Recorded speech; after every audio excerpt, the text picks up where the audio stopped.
Trump पहले भी कर चुके हैं। यही नहीं, इस बीच ट्रंप ने एक और बड़ा दावा किया है। ट्रंप के मुताबिक इस संभावित डील की कमान खुद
ने वैश्विक तेल बाजार को अस्थिर कर दिया था।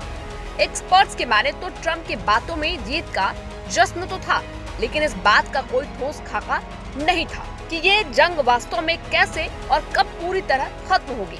लेकिन सवाल है, क्या ये सिर्फ एक मनोवैज्ञानिक जीत है या पर्दे के पीछे कोई बहुत बड़ा ऐतिहासिक समझौता आकार ले चुका है?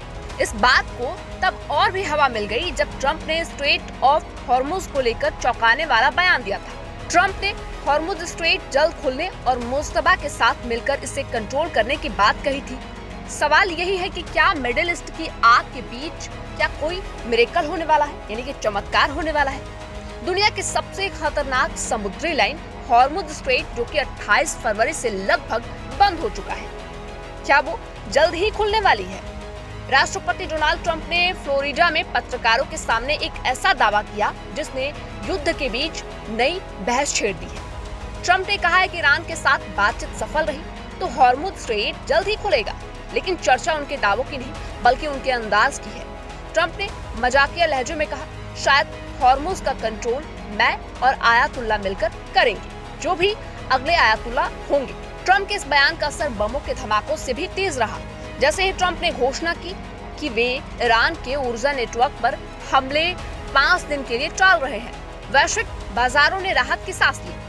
ब्रेंट क्रूड ऑयल की कीमतें धड़ाम से नीचे गिर गई, डॉलर कमजोर हुआ और दुनिया भर के शेयर बाजारों में रौनक लौट आई। ट्रंप का दावा है कि ये 5 दिन की मोहलत ईरान के साथ हुई अच्छी बातचीत का नतीजा है। लेकिन सवाल ये है कि क्या ये बातचीत किससे हुई और कब हुई, क्योंकि पर्दे के पीछे की शर्तें अब भी रहस्य बनी हुई है।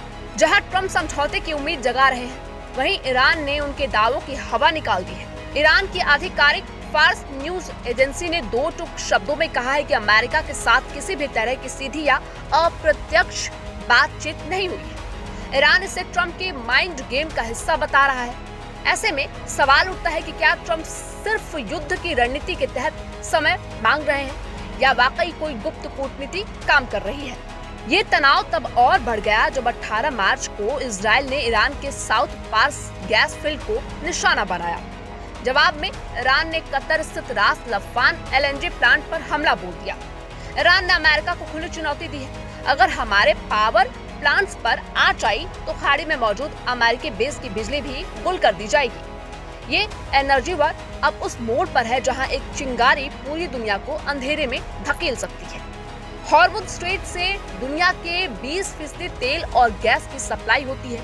28 फरवरी को हुए भीषण हमले, जिसमें तात्कालिक supreme leader ayatollah Ali Khamenei की मौत हुई, उसके बाद से ये मार्ग युद्ध क्षेत्र बना हुआ है। अब ट्रंप का ये भी कहना है कि मैं और अगले आयतुल्ला मिलकर इसे कंट्रोल करेंगे। न केवल ईरान के आंतरिक नेतृत्व की ओर इशारा है, बल्कि ये क्षेत्र में अमेरिकी प्रभुत्व को फिर से स्थापित करने की कोशिश भी है। क्या ट्रंप का मजाक हकीकत में बदलेगा? सवाल ये भी है, क्या ईरान झुकने को तैयार है या तूफान से पहले ही शांति है? आने वाले 5 दिन बेहद निर्णायक है। अगर ट्रंप की बातचीत सफल रहती है तो दुनिया तेल संकट से बच जाएगी, वरना ये महायुद्ध अपने अगले और सबसे विनाशकारी चरण में प्रवेश करेगा। मिडिल की निगाहें अब तेहरान की पहाड़ियों और व्हाइट हाउस की गलियों पर टिकी है। जमीन पर अब भी धुआं उठ रहा है, लेकिन व्हाइट हाउस के गलियारों में शांति की गूंज सुनाई दे रही है। अगर ट्रंप का दावा सच साबित होता है तो ये 21वीं सदी की सबसे बड़ी कूटनीतिक जीत हो सकती है।